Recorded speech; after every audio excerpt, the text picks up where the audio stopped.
It might feel like 2 drop points, but a point's a point, and we'll look forward now to 2 very tough games on the road. I'm curious on the way you were defending corners in that first half. Obviously, the transition from the way you defended led to that PK on the first goal. I can't remember. Have you done that much this year? Was that kind of an approach for this game to try and catch Montreal on transition the way you did? In the preseason, in the one game I had with the Monarchs, that was my thing, and we did it a couple of times last year. And we decided for this game and I think we did it either last game or the game before a little bit. We decided to go with that, to keep extra players for them back, and with the pace of and creativity of Albert, Plata, and Savarino, felt we could catch them, and we did.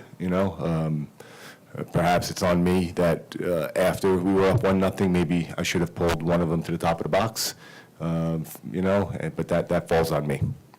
Is that maybe the risk reward of that approach, where you maybe didn't have that body and they played it short on you, and he kind of had even though it was a great shot, it was still kind of a free shot where he wasn't challenged? Yeah. Like I said, the risk reward, I'm comfortable with 0-0 early in the game at home, but up 1-0, I should have probably pulled back.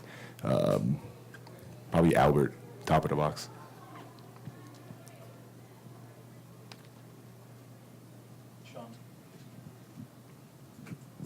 It seems like Brooks Lennon had a really nice game defending, especially a really good player in Nacho, and obviously he had some help, but holding him to, I think, 2 shots, something like that. Just how would you rate him? How did he look out there? How would you rate his performance? Yeah, Brooks is getting better and better every game. Defensively, we've seen a big improvement on a weekly basis with his positioning, with his one-on-one defending, with his bite.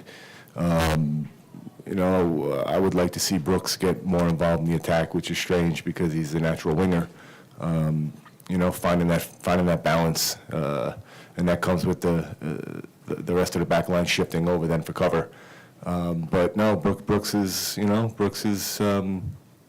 he's been chipping away at his right back position week in and week out. So not the finished product, but I'm happy with where he's at right now. On that that same corner kick that led to the transition, Nick blocked 2 shots. Really, you maybe saw the replay at halftime. He just seemed like he was just throwing his body in there. Is that kind of what you need from a center back in that situation? Maybe especially when you don't have the numbers back defensively on those. Yeah, I mean, that's what a center back. That's what every player should do.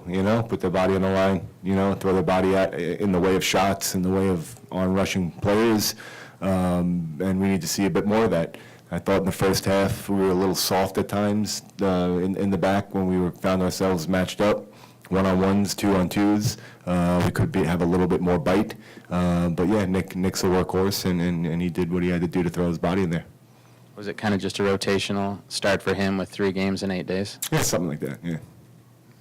Looking ahead to Wednesday, does that have a little extra meaning, being LAFC, considering they were the team that kind of opened the season? 3 points. Any points we get out of that game, it's going to be an extremely tough game. They have a very stacked roster and a very good personnel, player for player.